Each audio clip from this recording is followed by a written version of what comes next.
ভোটের মুখে উত্তপ্ত শিল্পাঞ্চল। আবারও রাজনৈতিক সংঘাতে কাঁপছে দুর্গাপুর। সোমবার গভীর রাতে দুর্গাপুরের ৩১ নম্বর ওয়ার্ডের নেপালিপাড়া এলাকায় ঘটে যায় চাঞ্চল্যকর ঘটনা। অভিযোগ, দুষ্কৃতীরা তৃণমূল কংগ্রেসের দলীয় পতাকায় আগুন ধরিয়ে দেয় এবং প্রার্থীর একাধিক ফ্লেক্স ছিলে ফেলে। আগুন দ্রুত ছড়িয়ে পড়ে বাড়ির প্লাস্টিকের জলের পাইপ পর্যন্ত।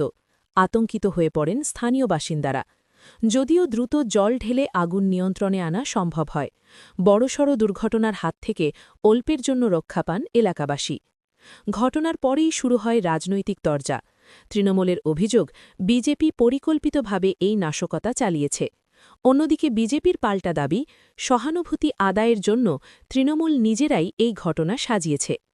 এই ঘটনাকে কেন্দ্র করে মঙ্গলবার সকাল থেকেই উত্তপ্ত হয়ে ওঠে গোটা এলাকা। নির্বাচনের আগে এই ধরনের ঘটনা নিয়ে বাড়ছে উদ্বেগ। প্রশাসনের ভূমিকা নিয়ে উঠছে প্রশ্ন। আর সাধারণ মানুষের একটাই দাবি, শান্তিপূর্ণ ভোট।